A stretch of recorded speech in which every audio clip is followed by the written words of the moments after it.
Habilidade número 4 de ciência da natureza. Estamos falando de uma habilidade que está relacionada com ciências ambientais, com ecologia, com educação ambiental, com física ambiental.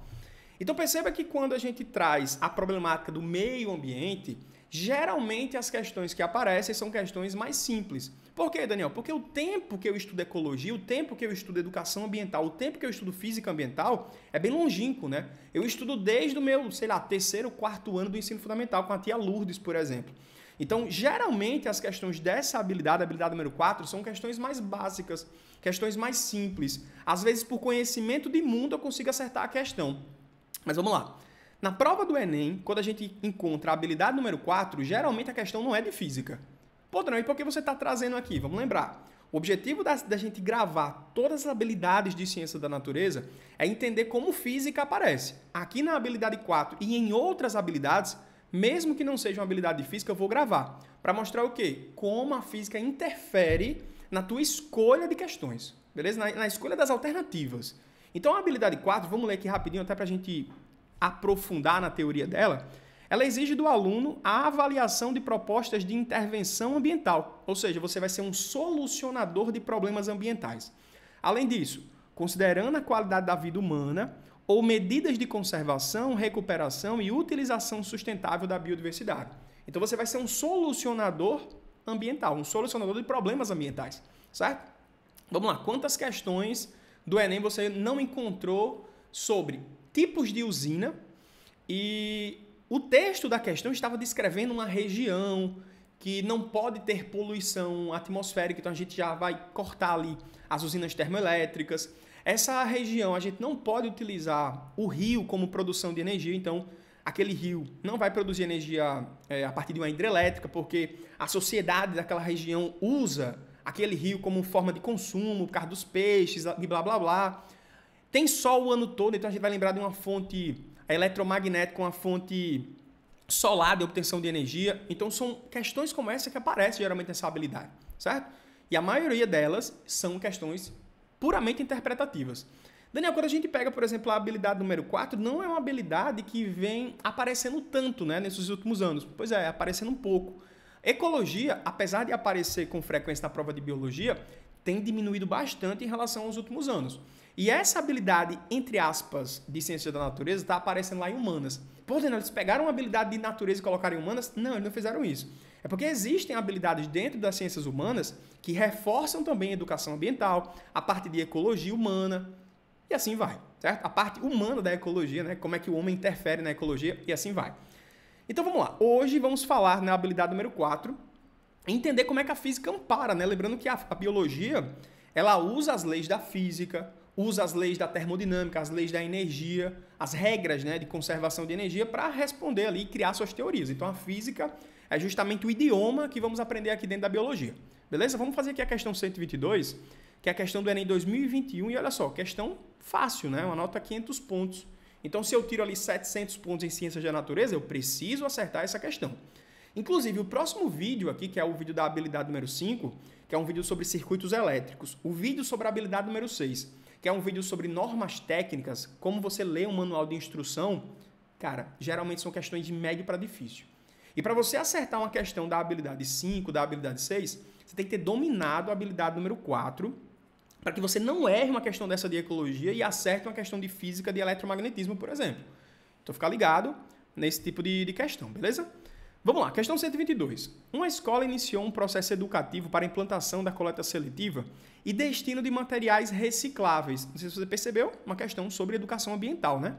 Para atingir seus objetivos, a instituição planejou 1. Sensibilizar a comunidade escolar, educação ambiental, desenvolvendo atividades em sala e extraclasse de maneira contínua. 2. Capacitar o pessoal responsável pela limpeza da escola quanto aos novos procedimentos adotados com a coleta seletiva, educação ambiental também. E 3. Distribuir coletores de materiais recicláveis específicos nas salas, nos pátios e em outros ambientes para o acondicionamento de resíduo, educação ambiental.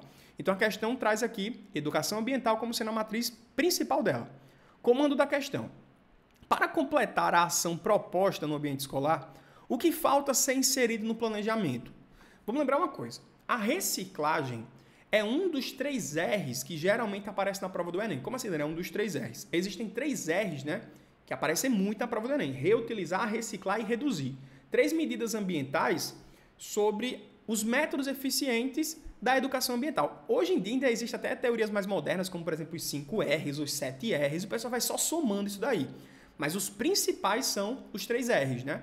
Quais são os 3 R's? Reduzir, reciclar e reutilizar. Daniel, como é que funciona cada coisa? Vamos lá, vou citar um primeiro exemplo aqui. Reciclar, que é o caso dessa questão. Eu vou pegar uma latinha de alumínio e vou pegar a matéria-prima daquela latinha de alumínio e instalar, utilizar para formar uma outra coisa.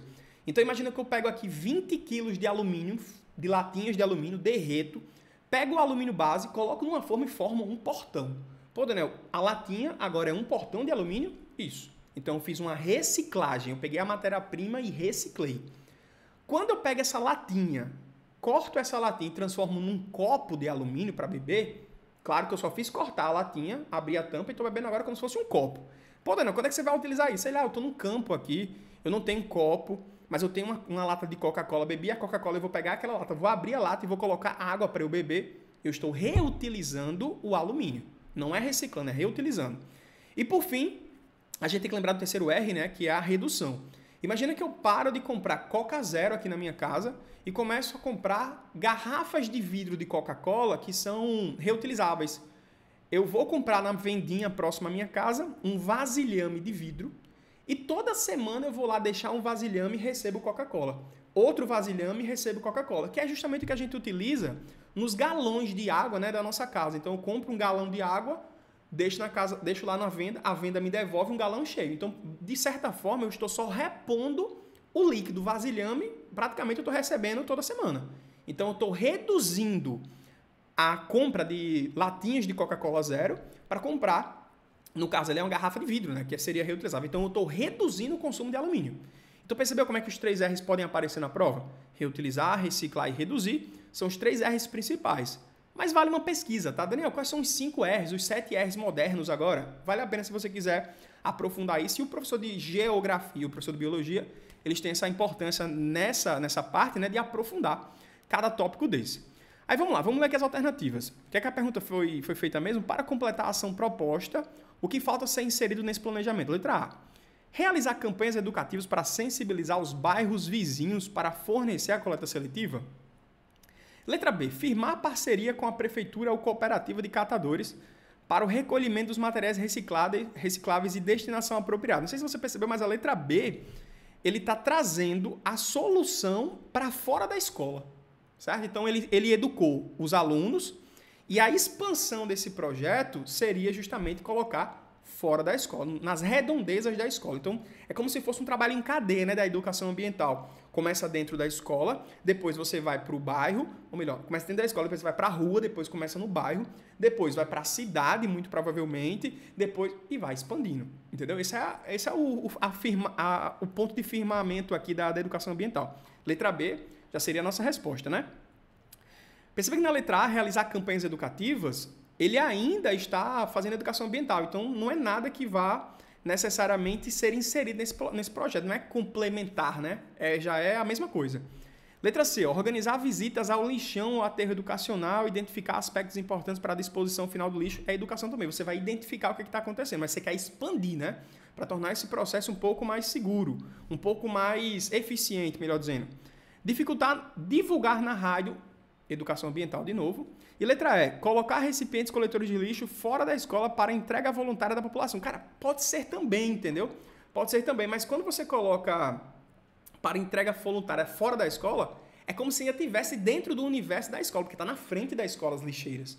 Então a gente está falando aqui na letra B, ó, firmar parceria com a prefeitura, cooperativa de catadores e o recolhimento de material reciclado para destinação apropriada. Então estou expandindo, né? Então letra B, ó, muito boa, questão ótima de educação ambiental, certo? E a gente lembrou como a física está relacionada a isso, principalmente no processo de conservação de energia, né? A reciclagem que está acontecendo ali vai gerar justamente ali o princípio da conservação da energia. É a base disso. A reciclagem é a base, o princípio da conservação da energia é a base da reciclagem. Agora sim. Vamos lá. Próxima questão, uma questão um pouquinho mais difícil, né? Que vale 550 pontos. E olha só o que ela traz. Plantas pioneiras são as que iniciam o processo natural de cicatrização de uma área desprovida de vegetação. Então, a gente tem uma área ali, ó, que está exposta à radiação solar, o que é que pode acontecer? Em geral, tem pequeno porte essas plantas pioneiras e crescem muito rápido, desenvolvendo-se em pleno sol, e são pouco exigentes quanto às condições do solo, produzem grande quantidade de sementes e possuem um ciclo de vida muito curto. Então, olha só, as plantas pioneiras que vão meio que, de certa forma, antecipar um conceito da biologia chamado sucessão ecológica, elas são muito importantes para, antes de tudo, cobrir o solo, evitar que o solo seja constantemente aquecido, porque lembra, se eu tenho uma radiação solar, certo? Atingindo o solo completamente ali de forma constante, aquele solo vai ficar mais seco, vai perder a umidade daquela superfície, vai dificultar os processos fotossintéticos, então vai ser problemático. Então, por sucessão ecológica, essas plantas pioneiras, né, elas vão, antes de tudo, fazer uma cobertura vegetal, controlar a umidade daquela região, lembrando que essas plantas, elas têm na sua estrutura, né, carbono, certo? A parte que eles incorporam carbono, lembrando, a fotossíntese em si é um processo de conversão de energia na qual a energia eletromagnética, a energia luminosa, vai ser convertida em energia química. E o carbono atmosférico, que é o carbono inorgânico, vai ser incorporado nessa planta em carbono orgânico. Então você tem ali carboidratos sendo formados, um combustível, né? E carboidrato é um carbono hidratado, então você vai ter um aumento da umidade de água ali. Então você vai perceber um equilíbrio térmico, porque a água é um material de alto calor específico, é um material que vai ter um controle térmico maior, vai diminuir o desconforto térmico e aí vai. Aí ele pergunta, essas plantas são importantes em um projeto de restauração ambiental, pois promovem no solo o quê? Um aumento da incidência solar? Não, uma redução. Uma diminuição da absorção de água? Pelo contrário, né? Um aumento. Então você vai, inclusive, conseguir capturar água das estruturas sólidas pelas raízes, né? Perceba que vai aumentar o processo de evapotranspiração, a umidade vai aumentar ali também. A letra C, estabilização da umidade. Perfeito. Não tinha nem visto essa alternativa, mas muito boa. Questão de biologia, mas que traz conhecimentos básicos da física, certo? Letra D, elevação da temperatura, é o contrário, né? Lembra que quando você tem um ambiente mais úmido, com maior concentração de água, será um ambiente mais estável termicamente, né? E letra E, a liberação de oxigênio. Perceba que a liberação de oxigênio vai acontecer, mas ele está falando no solo, né? Vamos ver aqui o comando da questão. Essas plantas são importantes em um projeto de restauração ambiental, pois promovem no solo. Peraí, a liberação do oxigênio não é do solo, é da planta em si, né? No processo completo ali da fotossíntese. Então a gente vai ficar realmente aqui na parte de estabilização de umidade. Pô, questão muito boa. Eu tenho até vontade de trazer essa questão numa prova de física, porque é uma questão que você tem que ter, precisa do conteúdo de física, certo? Para explicar os processos fotossintéticos, né? Inclusive, eu gosto até de fazer algumas analogias, que a tecnologia, ela reproduz muito o que a vida da natureza cria de maneira espontânea. A fotossíntese como um todo, né, na qual você tem ali uma planta, um ser autótrofo, que vai absorver energia luminosa, energia eletromagnética e converter aquela energia a partir, claro, né, de células sensíveis à luz em energia química, é muito do que acontece numa placa fotovoltaica. Uma placa que vai captar a energia do sol, energia eletromagnética. Aquelas células são sensíveis à luz e você vai ter a conversão de energia elétrica. Perceba que a fotossíntese numa planta é parecido com o que acontece, né, na obtenção de energia numa placa fotovoltaica, por exemplo, né? Então, beleza. Vamos ver mais uma questão. Agora, uma questão que agora tem 600 pontos, né? Olha só. As plantas em fase de crescimento necessitam de grande quantidade de carbono sequestrado pela fotossíntese para a produção de biomassa, como eu falei para vocês, né? A planta, o ser autótrofo, ela vai pegar energia eletromagnética, energia luminosa, converter essa energia luminosa em energia química. E perceba que parte dessa reação é pegar o carbono da atmosfera, o CO2, inclusive que intensifica o efeito estufa, né? Absorver esse carbono e incorporar esse carbono em carbono orgânico, ou seja, CO2 vai se transformar de certa forma depois da reação química. Salve algumas ressalvas, eu estou fazendo uma analogia bem brusca aqui, tá? O professor de química, o professor de biologia vai explicar muito melhor isso. Mas é você pegar um carbono que é inorgânico do CO2 e transformar ali dentro da molécula do carboidrato, né? Então você vai perceber a produção, o sequestro do carbono inorgânico pela fotossíntese em biomassa, em carboidrato. Olha só, o sequestro do carbono pelas plantas é aumentado quando eu reciclo papel? Não, se você está reciclando papel, você não está realizando fotossíntese. É a fotossíntese o fator que vai retirar o carbono da atmosfera, né? Letra B. mantendo intacta as florestas nativas, perceba que se você mantém intactas as florestas nativas, você não está aumentando a taxa com que você está capturando. Inclusive, à medida que você vai tornando as árvores um pouco mais velhas, elas param até de absorver com maior quantidade esse carbono, né? Então, uma árvore que está crescendo em processo de evolução, ela vai absorver muito mais carbono do que uma árvore, por exemplo, evoluída, que inclusive emite carbono, né? Então, não é manter intacta o número de árvores que vai aumentar a captação, o resgate ali, o sequestro de carbono. Olha a letra C. Fazendo um replantio de áreas degradadas. Então, perceba que você tem aqui, olha o balanço, tá? Olha a balança sendo reproduzida aqui na nossa cara. Se eu tenho uma região que não tem vegetação, certo? Ele não vai capturar necessariamente carbono. Mas se eu faço ali uma plantação de canas de açúcar, o que é que acontece? Roubo de carbono. Não estava no nosso saldo ainda de captura desse carbono naquela região que estava devastada.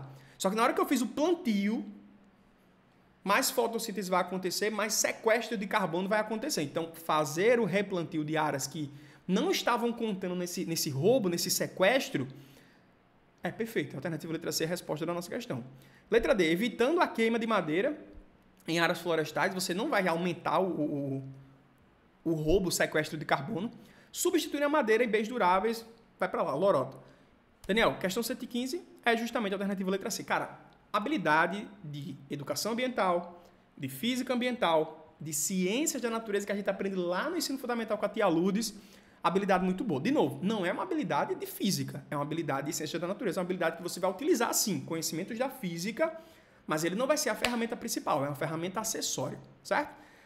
Nas próximas habilidades, inclusive algumas habilidades que não temos questões de física, eu vou fazer questão de trazer aqui essa habilidade para entender como a física pode ajudar a resolução desse problema. Então teremos aqui 30 vídeos sobre habilidades na prova de ciência da natureza e reforçando a prova de física. De novo, se você ainda não está estudando dessa maneira, não está aumentando o seu repertório para fazer na hora da prova questões muito mais rápidas, está marcando bobeira. Aqui na descrição do vídeo eu deixei um link para vocês acessarem a plataforma da mentoria por 15 dias gratuitos. Você não precisa nem deixar o cartão de crédito, cara. Acesse essa plataforma que eu tenho certeza que o teu resultado, o teu número de acessos vai subir com o estudo por questões e o aprofundamento teórico aqui dos professores. Vai lá, te espero lá por dentro.